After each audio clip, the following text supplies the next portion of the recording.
Oh, can't see because it's frozen. There we go. Okay. So the first thing I want to talk about for this lesson is I want to talk about the different types of bonds that occur. I actually probably want to start writing some stuff down, actually. So there are two different types of bonds we have to be mindful of whenever we are doing chemistry. And they are the intramolecular bonds and the intermolecular bonds. And I feel like I might have said this at the start of the year, but it's okay. So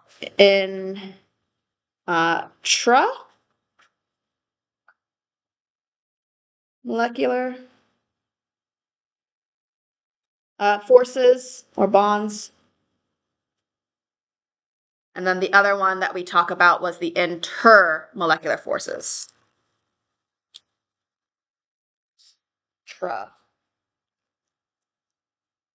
Intermolecular.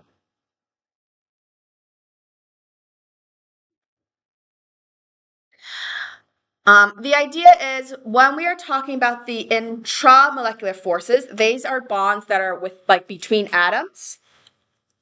So let me draw a water molecule to show you what I mean. So here's my water molecule. We know it's oxygen and 2 hydrogens. We also know that these guys are sharing electrons, so that's a single bond to show that kind of sharing of electrons. Are we okay with that so far? We also will have some other water molecules, like that.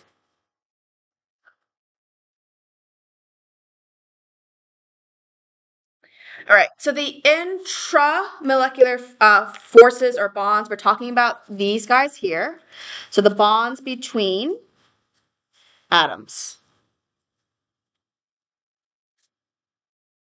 And I'm ruining the color code already. Light blue is the color we want for that one. Sorry, guys.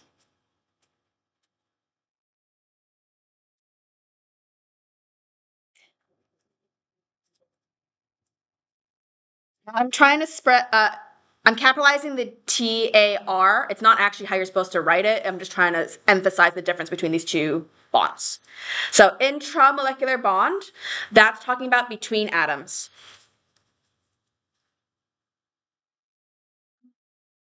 It could also be between ions as well, because those include ionic bonds. So when I'm thinking about the intramolecular forces, I'm thinking about what is holding something together, such as covalent bonds. This would be an example of a covalent because we're sharing electrons. Ionic bonds or metallic.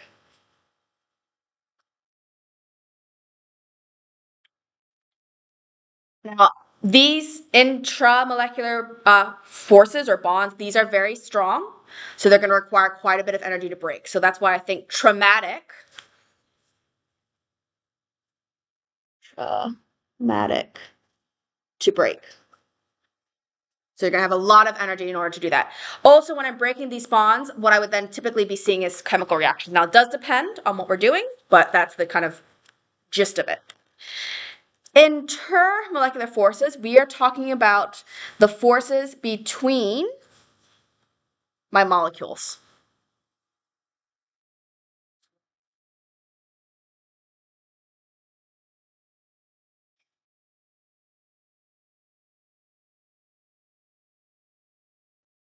So intermolecular forces. So that is between molecules. And it has to be specifically between molecules. It's unique with them. Now, something to keep in mind is that these guys are very weak. When we are talking about our types of solids, remember that when we're trying to think about their properties, we're thinking about their properties in two situations. The first being, what are they made up of particle-wise? And the second thing is, what bonds are holding things together? So that's the key things when you're answering that question.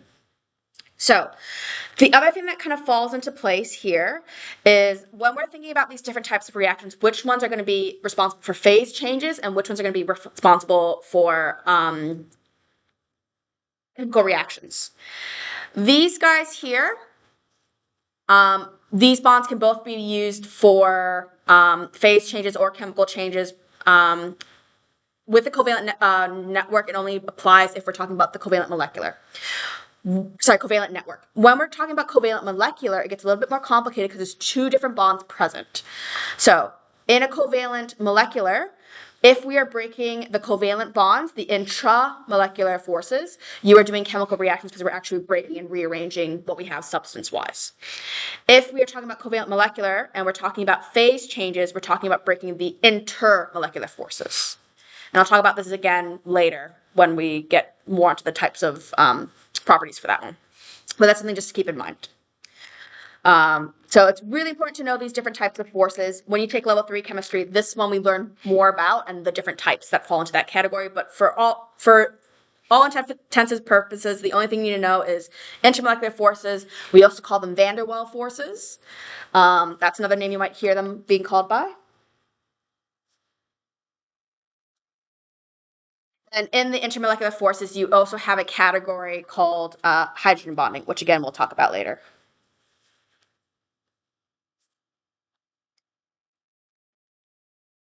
Are we okay with that so far? I can move that in a bit more. I just saw people squinting and I was like, I'm sorry. I wrote that really small. Do you need a pen? Yeah. Yeah, I want that.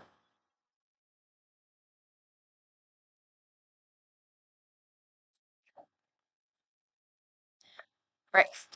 I still see some pens moving, so I'll leave it for a second before I start moving it around. Mm-hmm. All right. We okay with that? All right. Mm-hmm.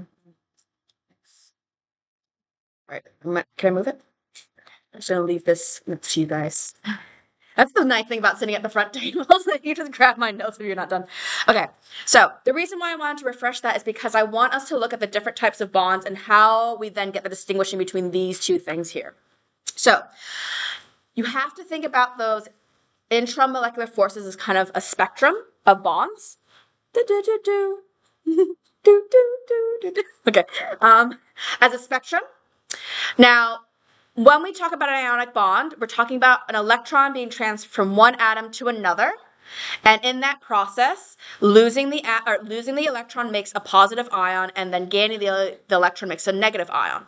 The bond that forms here is an ionic bond because it's the attractive forces between the positive and the negative, the electrostatic attraction. So that's what's forming the ionic bond. All right? The other type of bond we can talk about is covalent bonds. Now, both of these are examples of covalent bonds. When we talk about covalent bonds, the electrons are getting shared. So all the Lewis structures that you are drawing, those are examples of covalent bonds because they're being shared between two atoms because there's not enough for us to transfer them. It's a nice little way to make up more electrons without having to, find more elements and things like that, or more atoms. Now, you have to remember that this sharing of electrons is kind of like a game of tug of war. Sometimes they are shared evenly, and sometimes they are not shared evenly.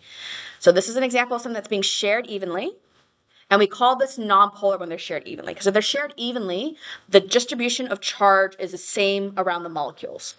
If they are not being shared equally, and one atom is pulling those shared electrons closer to it, electrons are negative, so this makes it slightly negative. Now, it's not negative, like negatively charged, because it hasn't fully taken those electrons.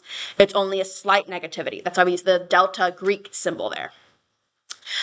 The remaining effect to the other atom is because the other atom doesn't have those electrons close by it, it in turn becomes slightly positively charged. And so that's why we have the delta symbol with the positive. So we're just trying to communicate that the molecule is slightly negative and slightly positive on different ends. It isn't charged, so be careful. You're not using the word charge or uncharged, or you're not using the word charge in that sense because it's not positively charged or negatively charged. It is slightly, so you have to make sure you use the word slightly. The other thing to keep in mind is that the terminology polar and nonpolar only applies to molecules. Do not describe ions as polar or nonpolar because ions are just charged. They have lost or gained electrons, they are charged. Are we okay with that so far? All right, the way we can decide what type of bond is going to be forming is due to something called electron negativity. So what we can do is we can look at the two atoms that are involved in that bond, see the difference of electron negativity, and that then decides what type of bond you have. So each element of the periodic table gets assigned a number, And electronegativity is just referring to what is the attractive forces between the nucleus and the valence electrons. How strong is that attraction between those two things? If it has a really, really strong attraction and it really wants those electrons, it's going to have a very high electronegativity. It's also not going to give up its electrons very easily. Fluorine is the most electron negative element because it only needs one more electron to fill its outer shell, so it really wants to hold on to its electrons and get one more. It's also the smallest of the atoms, so it's easy for it to keep building itself. So what you'll notice is as you go up the periodic table, the electronegativity increases because smaller atoms can more easily hold onto those electrons, and especially in this side of the periodic table, they're very close to filling their octet. As we go from left to right, again, the electronegativity increases because, again, these guys are very, very close to be stable if they just get one more electron or two more electrons. So that's what we're noticing pattern-wise, and that's why we see these numbers being assigned to it. Now, you will not get this on the assessment. I also want to state, do not memorize this. This is not a good use of your time. You just need a rough idea. The easy way to remember it is ionic bonds form whenever you have a difference of electronegativity of 1.8. And again, you don't even need to write that answer or number on an assessment. It's just for you guys to know conceptually. The easy way to figure this out is, do I have a metal and a non-metal? Because the non-metals have very high electronegativities and the non-metals have very low. So you should automatically assume when I do that subtraction, it's going to be 1.8 or more. So you don't have to think about number and electronegativities. Just go, oh, it's a metal and a non-metal. That's why it's forming an ionic bond. You get such great difference in electronegativity that the electrons are just going to get ripped off it. If my electronegativity difference is less than 0.4, I have even sharing of my electrons. And again, a lot of things don't have that small of a difference. You can see carbon and hydrogen, which is very commonly used in a lot of molecules, has a difference of 0.4, and it's barely nonpolar. So the general rule of thumb that I use is I only consider something a nonpolar bond if I have two of the same thing. Because if I have two of the same thing, like two chlorines, it's 3 minus 3, it's 0. So there's not going to be many things in there that's going to result in a 0.4 difference. So basically any non-metals bonded to each other is going to result in a slight polar bond at the very least. So that's what we're looking at for these numbers here. So even if I was looking at carbon and oxygen, that's a polar bond because that's a difference of 1. Nitrogen and oxygen, that's 0.5, which is greater than 0.4. So of course it's going to be forming a polar bond. So just keep that in mind that most of what you're dealing with is going to be forming polar bonds anyway. Are we okay with that? All right, so that's what we need to be thinking about when we're thinking about it. It's a continuum. When we're talking about metals, obviously we're just doing metals with metals together, so we don't have to worry about this.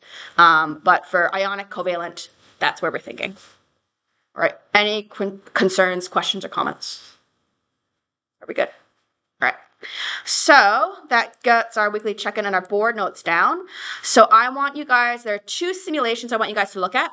The first one is from, I think it's the American Association of Chemistry Teachers. It's just a good chance for you guys to use it as a refresher of what I've just said, just to make sure you understand it. So it asks you, okay, click that and click that. All right, so we're doing a metal and a non-metal. Is it an ionic or a covalent bond? So I had a metal and a non-metal, so that should be ionic. Like I'm saying, you don't need the periodic table and the electronegativities. And then they want you to practice ratios. So 1 and 1, submit answer. And then it shows you it in the Lewis structures too, which I thought was neat. So you see? Lost 2 electrons, gained 2 electrons, you have magnesium oxide. You can refresh it, and again, you can try, okay, I want to do nitrogen, and I'll do chlorine as my other one. And they want you to figure out, okay, it's going to be ionic or covalent. This one's definitely going to be covalent because we're dealing with 2 nonmetals. And then they want you to figure out the ratio. So if I look at this, nitrogen has 1, 2, 3 spots to bond. Chlorine only has 1. So if I want to figure out the ratios, this would be 1 and 3. Then you submit the answer. And then you see, it actually draws the Lewis structure for you, which I thought was quite nice. Gives you the name, gives you the shape. Okay? So use that just to kind of check your understanding. The other thing I want you guys to work on is, once again, using PhET. This is a simulation to understand charge to understand polarity for our molecules. There's 2 and 3. The real molecules don't work But you can play with the electron negativity of the atoms and of both atoms, and you can see how the charges change. I would personally tick all of these, so that way you have an idea of, are we talking about covalent, are we talking about ionic? This shows you the direction of where the electrons are going, so this means more negative. That is a loss, so it's positive, so slightly positive. You can change the settings to this so you can actually see visually what's going on. There's also electron density as well, so you can see. I personally would put it to that one. And then you can do 3 atoms as well. So you can get an idea of what's happening. So have a little tinker. With this one here, when you discover new things, you can write it down on a piece of paper, and then we'll move on to the next bit of notes. Sound good? Cool, let's see you guys.